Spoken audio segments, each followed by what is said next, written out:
সংখ্যালঘু নির্যাতন তো হচ্ছে ভারতে। ভারতের এক একটা মসজিদ তারা ভাঙতেছে এখন। এটা এটা এটা একটা লক্ষণ।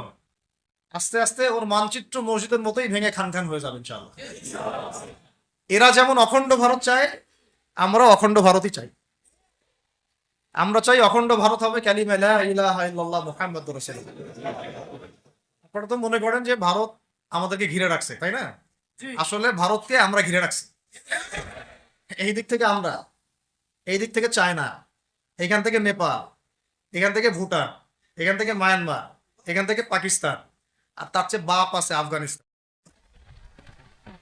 আছে না আফগানিস্তান? ওদের সাথে কেউ পারছে এই পর্যন্ত? আর আমরা যদি ইনশাআল্লাহু আজ্জা ওয়া জাল যদি আমরা এটাকে মদিনা রাষ্ট্র বানাতে পারি, এই বাংলাদেশকে যদি আমরা একটা মদিনা রাষ্ট্র বানাতে পারি, ইনশাআল্লাহ কালকে গাজওয়াতুল হিন্দ হবে। ওটার জন্য রেডি আমরা। এটা আমাদের কাজ, এক নাম্বার কাজ হচ্ছে এখন পরিবর্তিত বাংলাদেশে কোনো ভারতীয় দালালকে আর জায়গা না দেওয়া। একদম সাফ কথা। বরং প্রত্যেকটা ডিপার্টমেন্টে যেখানেই তারা লুকিয়ে আছে ঘাপটি মেরে, এই প্রত্যেকটা ভারতীয় দালালকে এখান থেকে বের করতে হবে। আমি একা বললে আমি পারবো না, আপনি একা বললে আপনি পারবেন না। প্রত্যেকটা এই বয়ানের জায়গা, মিম্বর, খুতবা, ওয়াজ মাহফিলের প্যান্ডেল, আমাদের রাজনৈতিক দলগুলো, ইসলামপন্থী দলগুলো যেগুলো আছে, সবার ইমারত থেকে আওয়াজটা আসতে হবে।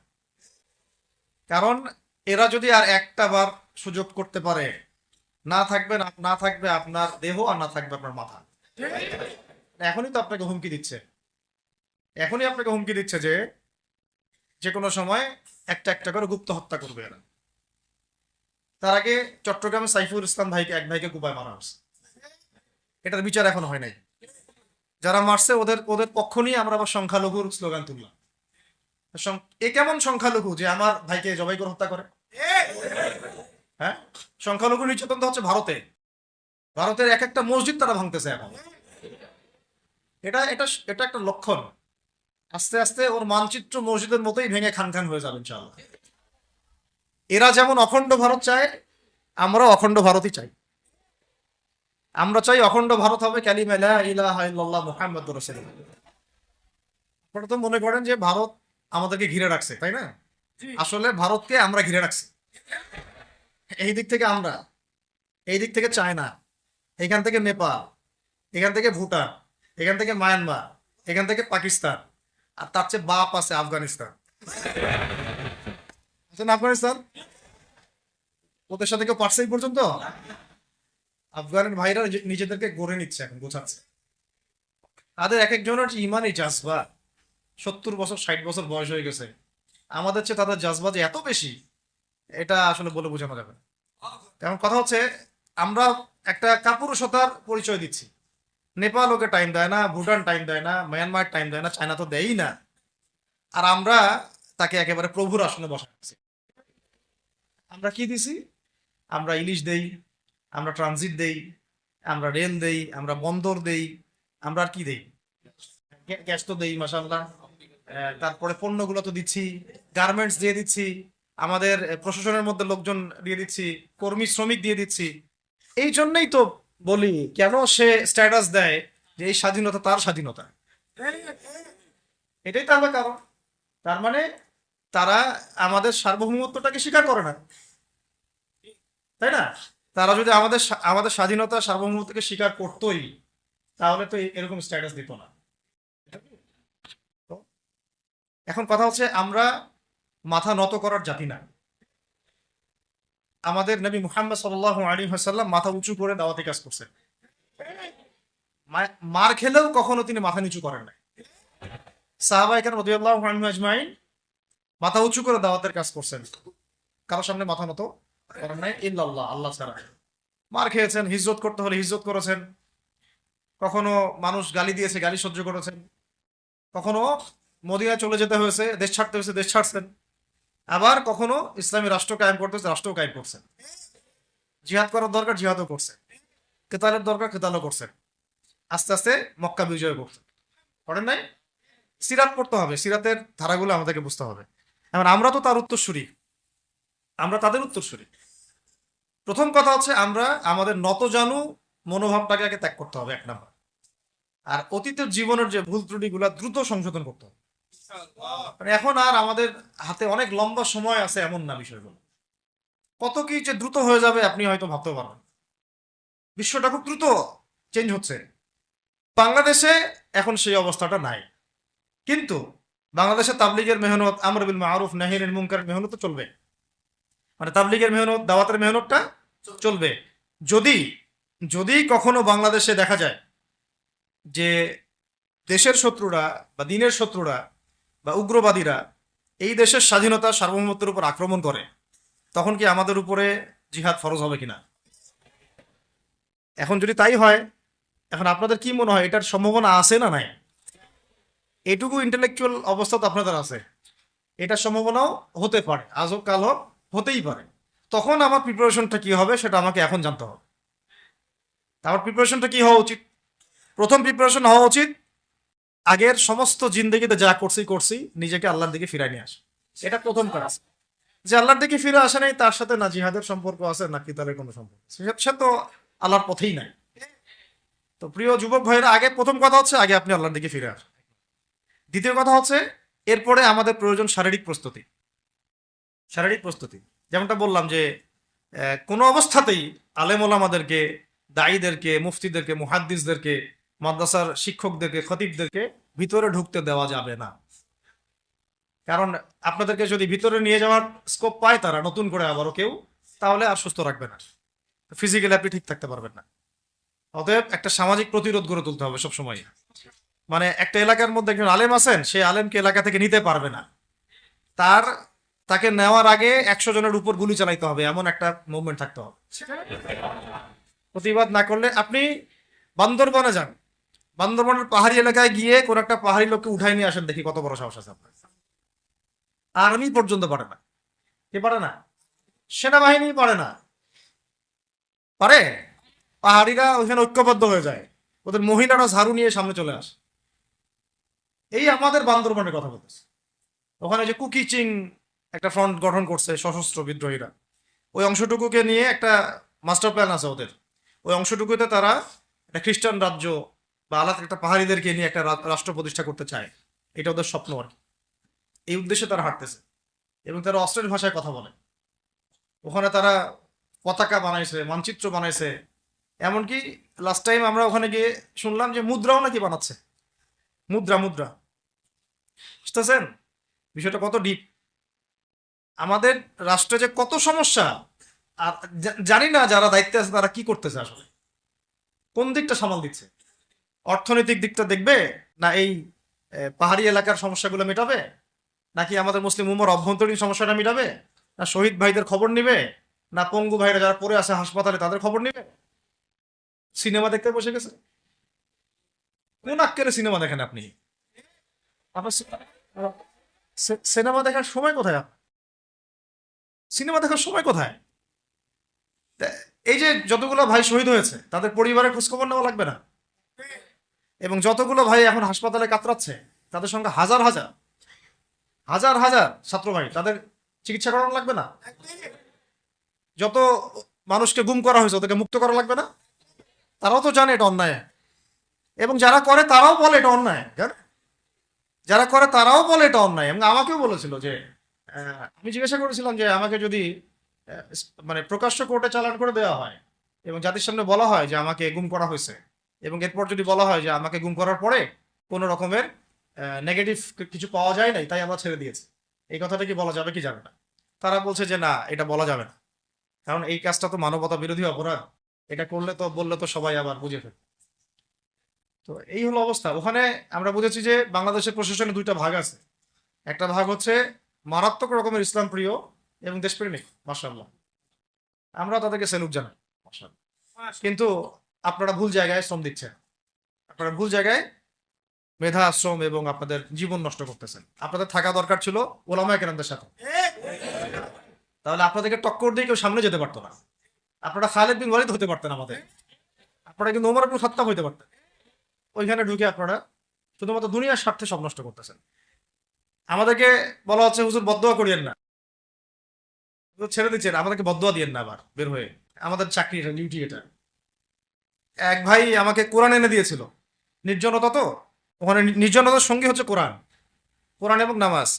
তো এক ভাই দেখেছে আমি একটু নির্জন, মন খারাপ বসে আছে, একটা কোরআন নিয়ে এসে দিয়েছে, হুজুর কোরআন পড়েন আপনি, মন ভালো হবে। আর একজন এসে কোরআন নিয়ে চলে গেছে।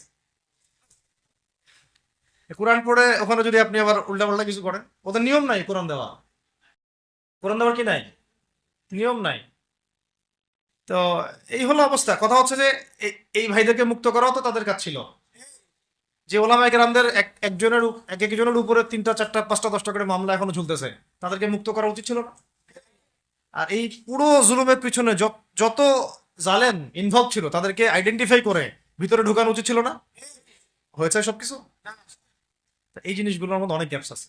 এইগুলো যদি এইভাবে চলতে থাকে, তাহলে আগামীতে আমরা যারা ইসলামিক রাজনীতি করব বলে চিন্তা করতেছি বা ইসলামকে রাষ্ট্র ক্ষমতায় নিতে চাই, আমরাও কিন্তু বেগ পাবো, ভালো রকমের বেগ পাইতে হবে। আর বিগত সময় আমরা অনেক ভুল করছি। যেমন, মন খারাপ করেন না, এগুলো আমরা ভুল করছি এই যে আমরা সেকুলারদেরকে অনেক বিশ্বাস করে ফেলছি, ওদের সাথে জোট করতে গেছি, ঠিক আছে, ওদেরকে আমরা ভাই বোন করার চেষ্টা করছি। আসলে এদের সাথে আর কাফেরদের সাথে কোনো পার্থক্য নেই। সেকুলারিজমে যারা আছে আর কুফার যারা, এদের মধ্যে কোনো পার্থক্য নেই। ওই কালিমা পড়া না পড়ার পার্থক্য, তো বাকি আপনার পিঠে ছুরি এরাও মারবে ওরাও মারবে। আর আমি ছোট মানুষ, ছোট জায়গা থেকে বলতে চাই যে আমাদের যে ওলামায়ে কেরামগণ মাঠে আছেন, যে রাজনৈতিক দলগুলো আপনারা মাঠে আছেন, এবার আপনারা কোনো রুটির টুকরার জন্য লড়বেন না, এবার পুরা রুটি নিয়ে লড়বেন। প্রত্যেক আসনে প্রার্থী দিবেন আপনারা। যেহেতু এর বাইরে সিস্টেম এখন অন্য সিস্টেমে যাওয়ার সুযোগ হচ্ছে না, তাহলে পুরা রুটিটার জন্য লড়তে হবে আপনাদের। আমাদের টার্গেট হচ্ছে এখন একটা ইসলামপন্থী সরকারকে রাষ্ট্র ক্ষমতায় নিয়ে যাওয়া, এটা আমাদের এখন প্রধান টার্গেট। এখন আমাদের এজেন্ডা স্পষ্ট, কোনো গোপন এজেন্ডা নাই। আমাদের কি নাই? কোনো গোপন এজেন্ডা নাই। আমরা চাই বাংলাদেশে এখন একটা ইসলামপন্থী রাষ্ট্র ব্যবস্থা গড়ে উঠুক, ইসলামপন্থী সরকার শাসন ক্ষমতায় আসবে। এটার জন্য আপনাদের সবার ভূমিকা আছে। কেউ কথা দিয়ে ভূমিকা রাখবেন, কেউ লিখবেন, কেউ বলবেন, কেউ যেভাবে হোক আপনাকে ভূমিকা তো রাখতেই হবে। কারো বসে থাকার সুযোগ নেই এখন আর। এই রাষ্ট্রটাকে ইসলামিক রাষ্ট্র হিসেবে গড়ার দায়িত্ব এখন সবার কাঁধে আসছে। আমরা আমাদের জায়গা থেকে বলতেছি, বাকি কাজ কিন্তু আপনাদেরকে করতে হবে। আল্লাহ পাক করার তৌফিক দান করে। আর ইসলামপন্থী ভাইদের আপোষের যে দূরত্ব, এটা কমায় ফেলতে হবে। এই দূরত্ব রাখা যাবে না। ইখতিলাফ আছে থাক, যদি আকীদাগত মৌলিক কোনো পার্থক্য না থাকে, আমরা তো ভাই ভাই নাকি? আমাদের চেয়ে কি মানে সেকুলার আমাদের বেশি বড় ভাই? আমাদের চেয়ে কি ওই যে নাস্তিক মুরতাদের আমাদের বড় ভাই? কমিউনিজমে যারা আছে ওরা আমাদের বড় ভাই? গণতন্ত্রপন্থী যারা একবারে কট্টর, ওরা আমাদের দিনী ভাই নাকি? আমাদের তো ভাই, সোজা কথা হচ্ছে ইন্নামাল মুমিনুনা ইখওয়া, ইন্নামাল মুমিনুনা, মুমিন যারা মুমিন, মুমিন ভাই। মুমিনে মুমিনে কি ভাই, খালাস। আল মুসলিম ওয়া আখুল মুসলিম, মুসলিমের ভাই কি? মুসলিম, খালাস, এইটুক। মুসলিম আমার ভাই, মুসলিম আমার ভাই। এখন যারা এদেশের রাষ্ট্র ক্ষমতা ইসলামকে চায় না, তারা আমাদের ভাই না। সে যে কোনো নামে আসুক, এক্স ওয়াই জেড, দেখার দরকার নেই। এক্স নামে আসুক, ওয়াই নামে আসুক, জেড নামে আসুক, যারা রাষ্ট্র ব্যবস্থা ইসলামকে চায় না, তারা আমার ভাই। সোজা কথা। এবং রাষ্ট্র ব্যবস্থা ইসলাম চায় যে ভাইরা আমাদের, ওই ভাইদেরকে একসাথে থাকতে হবে। আল্লাহর কসম করে বলতেছি, ইনশাআল্লাহ যদি এই ভাইরা আমরা একসাথে থাকতে পারি, এর সাথে আমরা দায়ীরা, তালেবে ইলমরা এবং আপনারা তো যুব সমাজ আছেন, আমাদেরকে টক্কর দিয়ে বাংলাদেশের রাষ্ট্র ক্ষমতায় কেউ যাইতে পারবে না ইনশাআল্লাহ। সবাইকে ভূমিকা রাখতে হবে। এখন অন্যান্য আলোচনা চেয়ে এই আলোচনাটাই বেশি দরকার। অন্য আলোচনা অনেক শুনছেন জীবনে, এখন বাংলাদেশের দরকার একটা ইসলামপন্থী রাষ্ট্র ব্যবস্থা। এর বাইরে কোনো আলাপ নাই এখন। এটা প্রতিষ্ঠা করার জন্য কি করতে হবে সেটা ফিকির করার। তো কি করতে হবে বলেন? প্রথম কথা হচ্ছে আমাদেরকে আগে বৈশ্বিক জালেমদেরকে চিহ্নিত করতে হবে। বিশ্বে কারা জালেম, এটা কি চিন্তা করা বাকি আছে? এই কথা বলতে যে ভয় পায়, তার তো নবীর ওয়ারিস হওয়ার দাবি করার উচিত না। ঠিক আছে, ঠিক আছে, এখন যে মানে সম্ভাবনা শেষ হয়ে গেছে এমনও না। আর এখন সবাই প্রতিবাদের ভাষায় কথা বলতে পারে, একটা রেভলিউশন ঘটানোর মতো সিচুয়েশন বাংলাদেশে আছে। অন্তত পক্ষে আমাদের ভাইদের মধ্যে আমরা দেখেছি, ছাত্র ভাইদের মধ্যে সাহস তো মাশাআল্লাহ অবশ্যই আছে, ডেডিকেশন আছে, জীবন দেওয়ার মানসিকতা আছে। তাদেরকে খালি নার্সিং করতে হবে, জীবনটা যেন ভুল পথে না যায়। এখন আবু সাইদের রক্তের উপর দাঁড়ায় যদি কোনো সেকুলার ক্ষমতায় আসে, তাহলে এটা আবু সাইদের রক্তের সাথে গাদ্দারি হচ্ছে। এই মুগ্ধদের রক্তের উপর সিঁড়ি বানায় যদি কোনো জাতীয়তাবাদীরা আর ওই সেই গণতন্ত্রপন্থীরা, ওই ইসলামের দুশ্মনরা, ওই ভারতের দালালরাই যদি ক্ষমতায় আসে, তাহলে এটা ওদের রক্তের সাথে গাদ্দারি আছে। এই গাদ্দারির মাফ হবে না। এইটা পলাশির যুদ্ধের চেয়ে বড় মির্জাফরি হয়েছে, এটা ৭১-এর চেয়ে বড় রাজাকারী হয়েছে। আপনারা বলেন যে, দেখেন ভালো করে বুঝেন, গুম হয়েছে এক শ্রেণী, আমার কথা মন খারাপ করে না, এক শ্রেণী গুম হয়ে গেছে, এক শ্রেণী ক্রস ফায়ার, এক শ্রেণীর শাপলা চত্বরে রক্ত দিছে, তাই নাই? এক শ্রেণী ওলামায়ে কেরাম মামলা নিয়ে ঘুরে বেড়াচ্ছে মাথার উপরে, এক শ্রেণীর ছাত্র ভাইরা রাস্তায় শহীদ হলো, আর এক শ্রেণীর ছাত্র ভাইরা পঙ্গু হয়ে হাসপাতালে বেডে পড়ে আছে। ক্ষমতায় গেছে কারা? নতুন এক শ্রেণী। হ্যাঁ, এবং ওখানে এমন কিছু মানুষ আছে যাদের সাথে আন্দোলনের কোনো সম্পর্ক ছিল না, সম্পূর্ণ উড়ে এসে জুড়ে বসছে তারা। তাহলে এখানে ইসলামিক রাজনৈতিক দলগুলোকে সামনে রাখা যাইতো, তাদের থেকে তো উপদেষ্টা একটাও নেয় নাই। জামাত ইসলাম থেকে একটা উপদেষ্টা নিছে কিনা? হেফাজত ইসলাম থেকে কোনো উপদেষ্টা নিছে কিনা? আমাদের চরমনায় থেকে একটা উপদেষ্টা নিছে কিনা? বলেন। তার মানে রাষ্ট্র গঠনে আমাদের কোনো ভূমিকা নাই না। আমাদেরকে বুঝাইছে যে আপনারা পরে আসেন, ইলেকশন দিব, তখন আপনারা ইলেকশন লড়েন। ইলেকশন সে কবে দেয় সেটাও দেখেন, আদৌ দেয় কিনা সেটাও দেখেন। কাকে বিশ্বাস করবেন আপনি? বিশ্বাসটা করবেন কাকে? যখন মোস্তফা সরোয়ার ফারুকের মতো একজন উপদেষ্টা হচ্ছে, বিশ্বাসটা আপনি করবেন কাকে? সারা জীবন মানুষকে পরকে শিখাচ্ছে, তার কোন যোগ্যতায় সে উপদেষ্টা হচ্ছে? আচ্ছা, একটা কাজ করেন, এটা উপদেষ্টা করার জন্য একটা পরীক্ষা দেন না, দেখি বিসিএস এর মতো, দেখেন না এটা পাস করে কিনা। অথবা আপনি একটা কাজ করেন, ইসলামিক সেন্সের পরীক্ষা নেন, দেখেন কোরআন তেলাওয়াত করতে পারে কিনা। কিসের ভিত্তিতে হলো? এই যে এই সমস্যাগুলো থেকে গেছে। তারপরেও যা হয়ে গেছে হয়ে গেছে। এখন আমাদের যেটা কথা সেটা হচ্ছে, আমরা তো আর কোনো বিদ্রোহে যেতে চাই না, আমরা যে শান্তিপূর্ণভাবে ইসলাম প্রতিষ্ঠা করতে। কিন্তু প্রয়োজনে যদি তারা মানে আমাদের উপর জুলুমের ভাষা বেছে নেয়, তাহলে আমরা অবশ্যই এবার প্রতিবাদের ভাষা বেছে নিব ইনশাআল্লাহ। এই জন্য সবার আগে জরুরি হচ্ছে যুবকদেরকে এক কাতারে থাকা, ইসলামপন্থী ভাইদের সাথে থাকা, ইসলামী সংগঠনের সাথে থাকা, এবং নাম XYZ যেটাই হোক না কেন, নাম XYZ হতে পারে, আপোষে ভাই ভাই হয়ে থাকা। এটাতে যদি ভাই আমরা এবার ভুল করি, আল্লাহর কসম করে বলতেছি, আল্লাহ না করুক, এরপরে যদি মায়ের আসে, না আপনি বাঁচবেন না, আমি বাঁচব, কেউই না, ইনশাআল্লাহ ওই দিন আসবে না। আর আমরা যদি ইনশাআল্লাহু আজ্জা ওয়া জাল যদি আমরা এটাকে মদিনা রাষ্ট্র বানাতে পারি, এই বাংলাদেশকে যদি আমরা একটা মদিনা রাষ্ট্র বানাতে পারি, ইনশাআল্লাহ কালকে গাজওয়াতুল হিন্দ হবে ইনশাআল্লাহ। ওটার জন্য রেডি আমরা ইনশাআল্লাহ। পাকিস্তানের কাছে কিছুই নাই, আছে খালি 10টা 12টা পারমাণবিক, তাতেই ভয়ে কাঁপতে থাকে।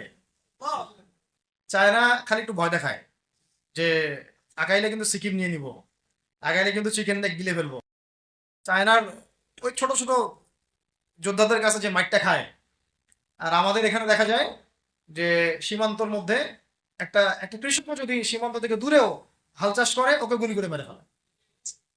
ফেলা নেই, ফেলানির কথা ভুলে গেছেন আপনারা? আমাদের বন্যা, এরকম কতগুলো মানুষকে সীমান্ত হত্যা করে মারা হয়েছে। আজকে গুগলে গিয়ে সার্চ করে দেখেন কতগুলো মানুষকে বিগত 15 বছরে সীমান্ত হত্যা করা হয়েছে। এখানে আমাদের স্বাধীনতার প্রশ্ন আসে না, এখানে গণতন্ত্রের কথা আসে না, সার্বভৌমত্বের কথা আসে না, না, বরং তারা ক্ষমতার জন্য ওদের কাছে ইমান বিক্রি করে দিয়েছে। ক্ষমতার জন্য এই উগ্রদের কাছে, মানে উগ্র হিন্দুত্ববাদীদের কাছে ওরা তাদের ইমান, ওদের আমল, ওদের তাকওয়া, ওদের দিন সব বিক্রি করে দিচ্ছে। এই জন্য আমি আগে বলেছি একটা লেকচারে যে আমরা যদি বিরিয়ানি খেতে চাই, আপনি যদি বিরিয়ানি খেতে চান, একটা পাত্র নিবেন কি না? জি। আচ্ছা, পাত্রটা যদি ময়লা থাকে খাবেন? পাত্র অনেক ময়লা আছে, আপনি কি ওইখানেই বিরিয়ানি ঢালবেন, তাহলে খাওয়া শুরু করবেন? সবার আগে আপনি কি করেন? এটাকে ধোন, পরিষ্কার করেন, তাই না? বাংলাদেশকে যদি আপনি ইসলামী রাষ্ট্র হিসেবে করতে চান, আগে এই দেশের মধ্যে যে পয়জন গুলো আছে এগুলোকে দূর করতে হবে, সমস্ত পয়জনকে ধুয়ে সাফ করতে হবে। তারপরে যে খেলাফা বা শরিয়া বা ইমারা, যেটাই আসো, ইমারা এক জিনিস, খেলাফা আর এক জিনিস। আমি এক কথায় বুঝাচ্ছি ইসলামী রাষ্ট্র ব্যবস্থা। ইসলামী রাষ্ট্র ব্যবস্থা যদি ইসলামী রাষ্ট্র ব্যবস্থা তারপরে আসে, জমিন সাফ করার পরে, তখন সেটা সাস্টেইন করবেন ইনশাআল্লাহ। আর যদি ময়লার মধ্যেই ইসলামী রাষ্ট্র কায়েম করতে চান, তখন হবে উদাহরণটা এরকম যে আপনি এই নোংরা ড্রেনের মধ্যে নেমে গায়ে সাবান মাখা শুরু করছেন, হাততে কোনো লাভ হবে না, বরং ওই নোংরাই আপনাকে খেয়ে ফেলবে। ঠিক আছে, ডেমোক্রেটিক সিস্টেমের মধ্য দিয়ে যদি আমাদের ভাইরা ক্ষমতা যেতে পারে, যাক না, সমস্যার কিছু নাই। এটা কতটুকু জায়েজ না জায়েজ, হালাল হারাম সুন্নত, এইদিকে আমি যাচ্ছি না। এবং এটা নিশ্চিত তারাও জানে এটা সুন্নাত না, তারাও জানে এটা কি না, সুন্নাত পদ্ধতি না। কারণ রাসূলুল্লাহ সাল্লাল্লাহু আলাইহি ওয়াসাল্লাম দাওয়াতের মধ্য দিয়ে এবং সশস্ত্র যুদ্ধের মধ্য দিয়ে মানে মক্কা বিজয় করেছেন। দাওয়াতের মধ্য দিয়ে তিনি মদিনা রাষ্ট্র কায়েম করেছেন। তারপরে মদিনা রাষ্ট্রকে বেস করে আস্তে আস্তে আরো রাষ্ট্রকে এক্সপ্যান্ড করেছেন। বদর, উহুদ, খন্দক, খায়বার এগুলো হয়েছে, আস্তে আস্তে মক্কা বিজয় হয়েছে। মূল ছিল আগে মদিনা রাষ্ট্রটা কায়েম করা। তো আমরা যে কোনো ভাবেই হোক মদিনা রাষ্ট্রটা আমাদের কায়েম করতে হবে। তারপরে ইনশাআল্লাহ তাআলা দেখবেন, হ্যাঁ, ওই অখণ্ড ভারত আমরাও কায়েম করবো ইনশাআল্লাহ। সংখ্যা নিয়ে কিচ্ছু না, ওদের সংখ্যাকে আমরা ভয় পাই, ওদের সংখ্যাকে ভয় পাওয়ার কিচ্ছু নাই, সংখ্যাকে ভয় পাওয়ার কিচ্ছু নাই। কারণ এই যে কোরআন, আমার সামনে যে কোরআনটা আছে, এটা দেখে একটু খারাপ লাগলো। কোরআনের যে অবস্থা, এটা খুব মনের কষ্ট দিল আর কি। কোরআনটা হবে চকচকা, এটা দেখে বোঝা যাচ্ছে এটা অনেকদিন কেউ পড়েই নাই। আপনাদের বাসার যদি কোরআনের এই হালত হয়, তাহলে আমাদের দ্বারা দিন কায়েম হবে না। আপনার কোরআনের হালত হবে এমন যে কোরআনে এক বিন্দু পরিমাণ কোনো ময়লা নাই, প্রত্যেকদিন আপনার হাতের স্পর্শেই ময়লা দূর হয়, তখন এই কোরআন আপনার পক্ষে কথা বলবেন ইনশাআল্লাহ। ভাই, কোরআনের কাছে চলে আসেন, আর দেরি করেন না, সময় নাই।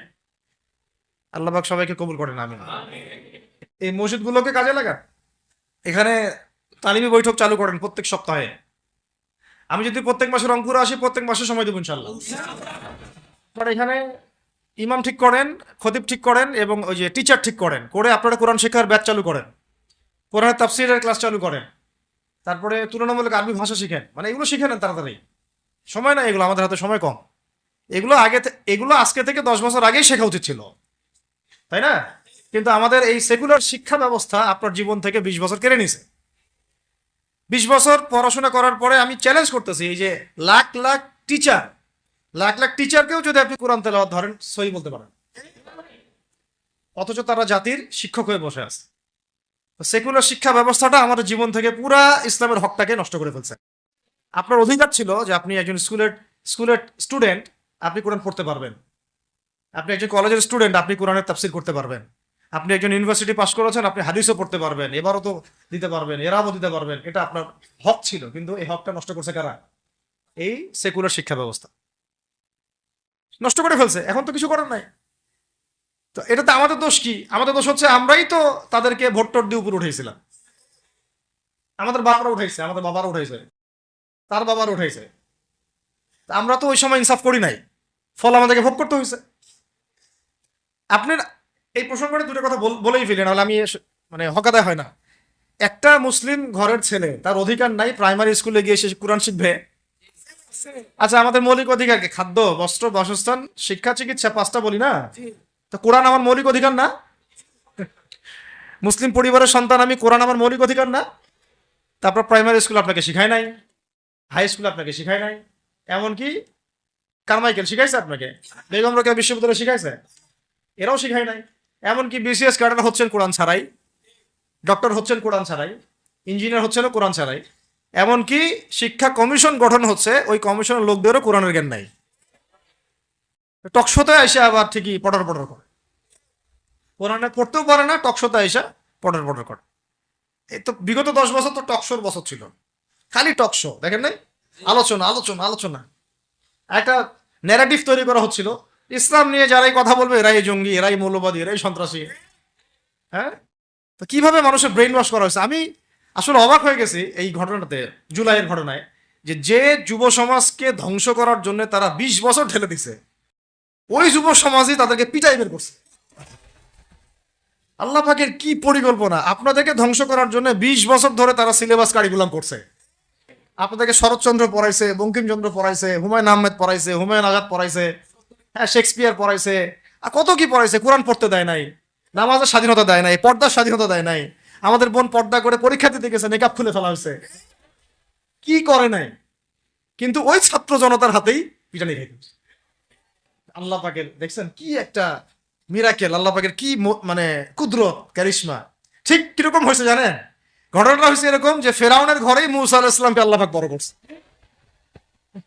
মাশাআল্লাহ। তো আপনাদেরকে ধ্বংস করার জন্যই কিন্তু এই পলিসিগুলো অ্যাপ্লাই করা হয়েছে।